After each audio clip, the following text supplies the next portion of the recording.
while many public speaking classes instruct you to imagine the audience in their underwear, I will refrain from doing so with my mother in the crowd. So instead, here's a story of me ruining mine. Picture it. It's summer 2018. The boys and I are up in Maine at my buddy's lake house doing Maine things. After a long night, we decided to go hit a local diner. Now at this diner, like many other diners, you're required to walk up to the front desk to pay for your meal. As I was walking up to the front desk, I felt a rumbling in my stomach. And usually when one feels a rumbling in their stomach, it means one of two things. On this instance, on this day, while in the midst of paying for my meal, I did in fact shit my pants.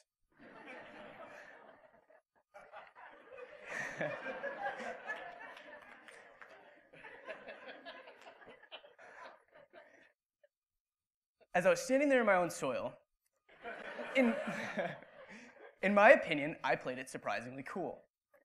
I asked the woman cashing me out, hey, how much for that strawberry banana muffin?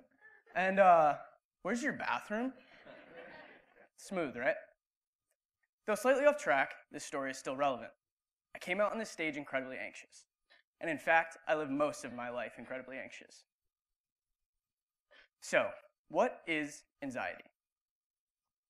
Anxiety is a disorder that will cause you to constantly worry and fear about nothing all day. And this constant fear and worry gets worse and worse over time.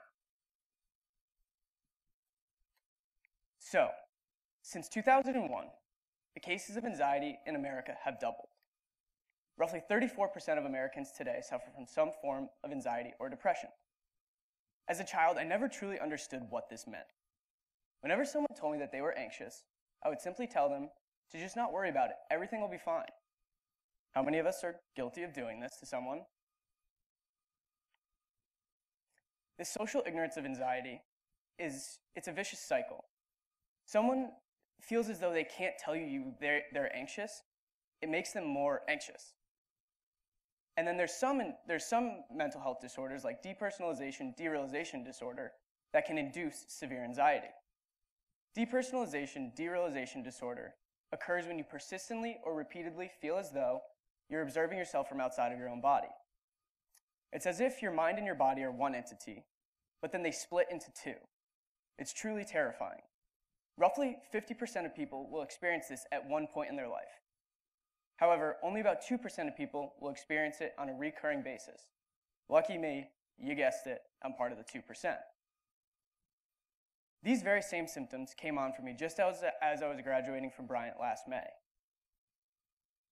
The very same summer, I was out shooting photos with some of my friends. My friend Marco was, well, let's say, hanging out with our dear friend Mary Jane, and these symptoms were tough to explain, to say the least, to him. So finally it clicked in my head. I explained it to him. It was as if I was watching a movie that never ended. Everything in front of me looked cinematic and surreal. All of my conversations feel one-sided. He stopped, paused for a second, giggled, and said, well, man, let's make it a good movie. And then I paused and thought for a second. As undoubtedly mindless as his comment was, it was also remarkably profound. It sparked a train of thoughts that lasted in my mind for days. I finally came to the realization that it could either be my mental health disorder that directed my life movie, or it could be me in the director's seat. So these are some of the things that I've been doing to direct my Golden Globe winning movie.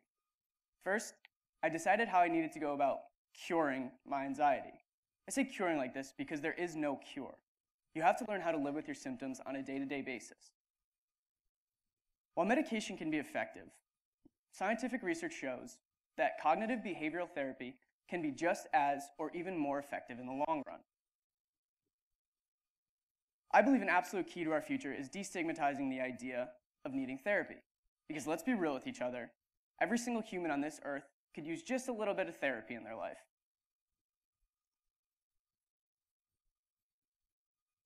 Scientific research shows that cognitive behavioral therapy can, oh, I'm so sorry, I just blanked. Hold on, give me a minute here, guys. I've had friends reach out to me asking for help. While I was supportive and I was there for them, I simply directed them towards therapy. I feel as though telling them the experiences that I had, it was able to give them an idea of what to expect when going in. And at the end of the day, I want to hashtag make therapy cool. Daily meditation yoga prayer is an absolute necessity. You got to go with whichever one floats your goat. Did he just say goat? Yeah, I said goat, because I'm talking about goat yoga, people. It's a real thing. Just 10 minutes of mindful meditation every morning has helped me become present throughout my days. Whenever my depersonalization, derealization disorder kicks in and I start freaking out, I'm able to simply breathe and remind myself that everything around me is in fact real. Daily exercise is a huge key to mental health. This is not new research. However, what's important is going about it the right way. You have to find the exercise that works best for you and ease yourself into it. I prefer biking and running, while my girlfriend prefers rowing and doing yoga. To each is their own. The absolute #1 key to better mental health in our future is learning to control our social media use.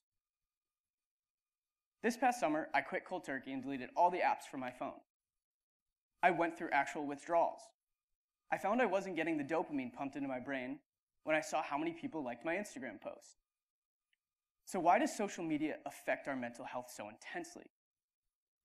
It creates a sense of FOMO, also known as fear of missing out, unrealistic expectations, and negative body images of ourselves. An influencer model on Instagram, Jay Alvarez, has talked about this before. In this photo, you can't really see it, but he has a sticker on the back of his phone that says, "Social media seriously harms your mental health." Now, in his caption, he talks about how social media was his key of getting around the world. However, we have to know and understand what it's doing to our brain chemistry. Last, but certainly not least, I believe we all need to rediscover some love in our lives. My favorite teacher, Mr. Garrity, in high school, defined love as a desire to spread goodness upon others. Now, before we can do this, I believe we really have to learn to love ourselves first.